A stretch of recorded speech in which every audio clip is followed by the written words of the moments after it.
Hello students, welcome to Shweta Yadav Tutorials. Please like and subscribe my channel and hit bell icon for more updates. Microbes in production of biogas, किस तरीके से microbes biogas production के काम में आते हैं इसको हम स्टडी करेंगे। सबसे पहले बायोगैस क्या है? Biogas is a mixture of gases. Biogas क्या है? मिक्सचर ऑफ गैसेस है, बहुत सारी गैसेस का मिक्सचर है।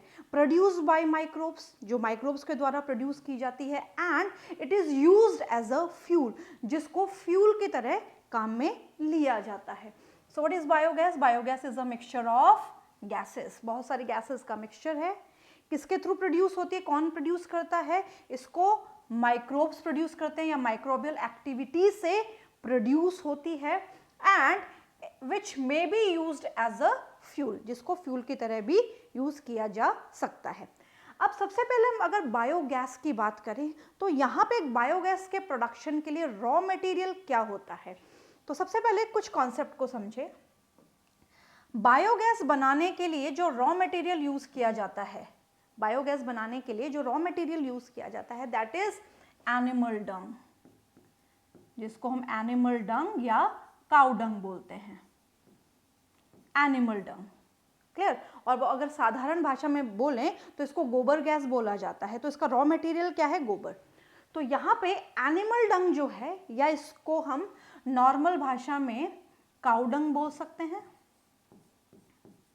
अब ये जो काउ डंग है या कोई भी एनिमल डंग है, ये ट्रेडिशनली कैसे यूज होता था? इससे डंग केक बनाए जाते थे, और ये dung cakes as a fuel use किए जाते थे। इन डंग केक को एज अ फ्यूल यूज किया जाता था। जैसे हम गांव में भी देखते हैं कि यहाँ पे जो डंग केक्स बनते हैं उनको खाना बनाने के काम में लिया जाता है या कोई भी पर्पस के काम में लिया जाता है। तो चूल्हे में बेसिकली एज अ फ्यूल के फॉर्म में डंग केक्स काम में लाए जाते थे। तो ये डंग केक्स का एक ट्रेडिशनल यूज है, यानी कि ये इस एनिमल डंग का ट्रेडिशनल यूज है। अब इसको और बेहतर बनाने के लिए इसका जो यूटिलिटी है वो बायोगैस प्रोडक्शन में है। तो एनिमल डंग को माइक्रोबियल एक्टिविटी या माइक्रोब से ट्रीट कराया जाता है। यहाँ पे माइक्रोबियल एक्टिविटी या माइक्रोब से इसको ट्रीट कराया जाता है, और ट्रीट कराने के बाद अब यहाँ पे जो प्रोड्यूस होती है इसको हम बोलते हैं बायोगैस। और ये जो बायोगैस है इसको भी फ्यूल की तरह काम में लिया जा सकता है। तो ये तो ट्रेडिशनल मेथड है, और ये मेथड है जो आज हम यूज कर सकते हैं। तो यहाँ पे हमें पता चला कि एनिमल डंग से क्या क्या काम हो सकते हैं। अब यहाँ पे एक बहुत इंपॉर्टेंट बात, जब बायोगैस का प्रोडक्शन होता है तो बायोगैस के प्रोडक्शन के लिए यहाँ पे माइक्रोब्स की आवश्यकता होती है। माइक्रोब्स रिक्वायर्ड है, माइक्रोबियल एक्टिविटी ज़रूरी है। तो यहाँ पे जो माइक्रोबियल एक्टिविटी है, जो माइक्रोब यहाँ पे लिए जाते हैं, उस माइक्रोब का नाम है मिथेनोजेंस। मिथेनोजेंस या Methanobacterium.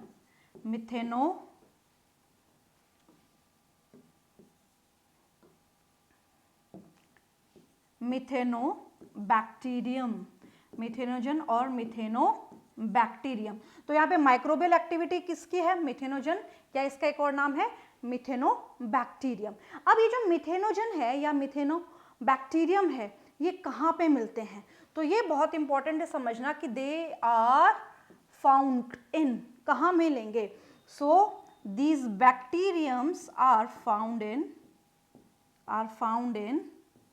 rumen of the cattles, rumen of cattles। ये कैटल्स के rumen में मिलता है। और कहाँ मिलता है? It is also found in anaerobic sludge। ये कहाँ पे मिलता है? anaerobic sludge during sewage treatment, during sewage treatment। तो जब हम सीवेज ट्रीटमेंट को डिटेल पढ़ेंगे तो वहाँ पे ये नाम आएगा एनएरोबिक स्लज, इम्पॉर्टेंट। तो एनएरोबिक स्लज में मिलते हैं कब ये काम में लिया जाता है? सीवेज ट्रीटमेंट में ये एनारोबिक स्लज के बारे में हम डिस्कस करेंगे। तो मिथेनोजन कैटल्स के ल्यूमन में मौजूद है और एनारोबिक स्लज में मिलता है। काम क्या करता है? बायोगैस का प्रोडक्शन करता है। कैसा बैक्टीरियम है? इसकी एक्टिविटी कैसी है? एनारोबिक। They grow anaerobically. हम ये कह सकते हैं इट ग्रो एनारोबिकली। किसकी बात हम कर रहे हैं? हम बात कर रहे हैं मिथेनोजन्स की। ये एनारोबिकली ग्रो करते हैं। एनारोबिक बैक्टीरियम है और कैटल्स की ल्यूमन में मिलता है और एनारोबिक स्लज में मिलता है। एनारोबिक बैक्टीरियम है तो कहाँ मिलेगा? एनारोबिक स्लज में मिलेगा। तो इससे हम इस चीज को रिलेट कर सकते हैं। तो यहाँ पे हमें ये समझ में आया कि कौन सा माइक्रोब यहाँ पे बायोगैस के प्रोडक्शन के लिए जरूरी है। अब जब हम बायोगैस के प्रोडक्शन की बात करते हैं तो कौन कौन से स्टेप्स बायोगैस प्रोडक्शन के काम में लिए जाते हैं? तो यहाँ पे थोड़ा सा हम स्टेप्स के बारे में डिस्कस करें। Steps involved in production of biogas. Steps involved in biogas production. यहाँ पे 3 स्टेप में बायोगैस का प्रोडक्शन होता है। सबसे पहले अगर हम बात करें तो यहाँ पे लिया जाता है एनिमल डंग। एनिमल डंग जिसको हम काउ डंग या गोबर बोल सकते हैं। एनिमल डंग लिया गया। जैसा कि हम जानते हैं एनिमल डंग में क्या मौजूद है? सेल्यूलोज। सेल्यूलोज। ये जो सेल्यूलोज है ये कॉम्प्लेक्स पॉलीसेकेराइड है, पॉलीमर है। It is polymer. ये कॉम्प्लेक्स है नेचर में। क्लियर?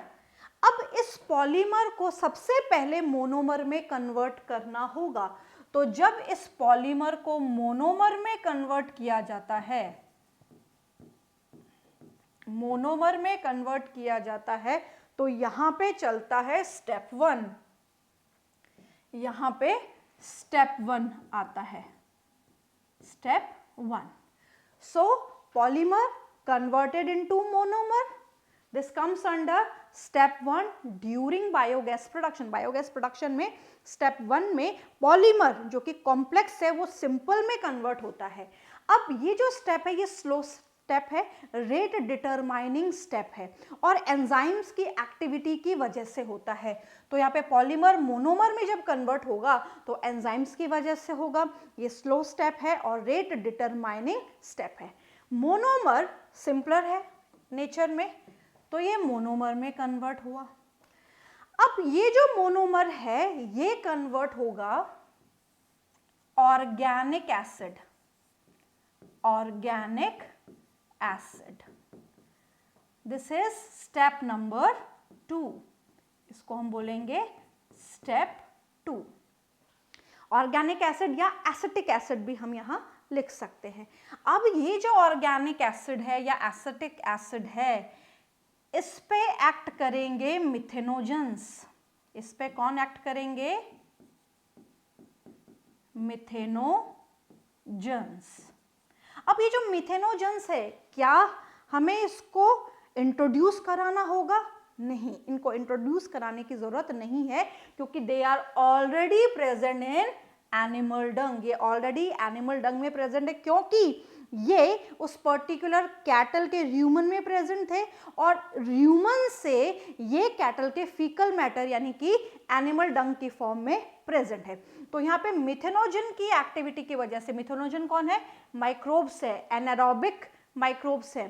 तो इनकी एक्टिविटी की वजह से यहाँ किसका फॉर्मेशन होगा? यहाँ फॉर्मेशन होगा बायोगैस का। यहाँ क्या बनेगी? बायोगैस। ये जो बायोगैस है ये इंपॉर्टेंट क्यों है? क्योंकि ये may be it is used as a fuel. अब इस बायोगैस के कॉम्पोजिशन की हम बात करते हैं कि इस बायोगैस में क्या क्या प्रेजेंट है। तो अगर हम इसके कॉम्पोजिशन को देखें, अगर इसके कॉम्पोजिशन को देखा जाए तो इसके कॉम्पोजिशन में बहुत सारी गैसेस हैं। इसके कॉम्पोजिशन में बहुत सारी गैसेस होती हैं। कौन कौन सी गैसेस हैं? सबसे पहले जो मेन गैस है दैट इज मीथेन। 50 to 70% यहाँ पे मीथेन मौजूद है। नेक्स्ट है carbon dioxide, that is 30 to 40%। इसके बाद जो गैसेस प्रेजेंट है उसमें hydrogen, nitrogen, hydrogen, nitrogen and hydrogen sulphide, hydrogen sulphide. Oxygen यहां प्रेजेंट नहीं है। तो मेन गैस कौन कौन है? मीथेन जो सबसे ज्यादा है, कार्बन डाइऑक्साइड, और उसके बाद जितनी भी गैसेस हैं वो बहुत ही कम मात्रा में मौजूद हैं, बहुत ही कम परसेंटेज में है, तो इनको हम बोलते हैं ट्रेस।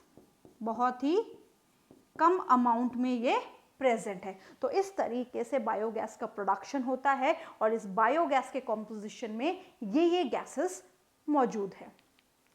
अब इसको एक डायग्राम से समझे जो एनसीईआरटी ने दिया है। जब इस डायग्राम की बात करते हैं तो सबसे पहले यहाँ पे एनिमल डंग लिया जाता है। एनिमल डंग को वाटर के साथ मिक्स किया जाता है। एनिमल डंग को वाटर के साथ मिक्स किया जाता है। ये वाटर के साथ एनिमल डंग को मिक्स किया गया। इसके बाद इसको पास कराया जाता है डाइजेस्टर में। और इस डाइजेस्टर में वो सारे स्टेप्स चलते हैं, स्टेप 1, स्टेप 2, स्टेप 3। पॉलीमर से मोनोमर का बनना, उसके बाद बनना पर्टिकुलर ऑर्गेनिक एसिड का, और उसके बाद बनना गैसेस का। तो यहाँ पे पॉलीमर से मोनोमर, मोनोमर से ऑर्गेनिक एसिड, और ऑर्गेनिक एसिड के बाद जो गैस बनती है जिसको हम बोलते हैं बायोगैस, उस गैस का फॉर्मेशन यहाँ हो जाता है। उस गैस को कलेक्ट करने के लिए यहाँ पे गैस होल्डर मौजूद है। यहाँ पे जैसा कि हम देख पा रहे हैं मीथेन एंड कार्बन डाइऑक्साइड जो कि मेन गैसेस है वो यहाँ पे कलेक्ट हो जाती है, क्योंकि गैसेस ऊपर उठ जाती हैं और यहाँ से इन गैस को कलेक्ट कर लिया जाता है, जिसको हम बोलते हैं बायोगैस। यहाँ से गैस का कलेक्शन हो जाता है। इसके बाद जो बचा हुआ होता है उसको हम बोलते हैं स्लज। जो बचा हुआ है इसको हम क्या बोलते हैं? स्लज। सो इस स्लज को एज अ मैन्योर या कंपोस्ट यूज किया जाता है। तो बायोगैस का बनना एक इंपॉर्टेंट स्टेप है जिसको may be it is used as a fuel, जिसको फ्यूल की फॉर्म में यूज किया जा सकता है। So this is all about biogas. So what is biogas? Biogas is a mixture of gases produced by microbial activity and maybe it is used as a fuel. And what is the composition of the biogas? Methane, carbon dioxide, hydrogen, hydrogen sulfide and nitrogen. Oxygen absent होता है। और कितने steps होते हैं biogas के production में? 3 steps होते हैं। पॉलीमर का मोनोमर में कन्वर्ट होना, मोनोमर का ऑर्गेनिक एसिड में कन्वर्ट होना, और ऑर्गेनिक एसिड का बायोगैस बनना after methanogen activity. So this is all about production of biogas.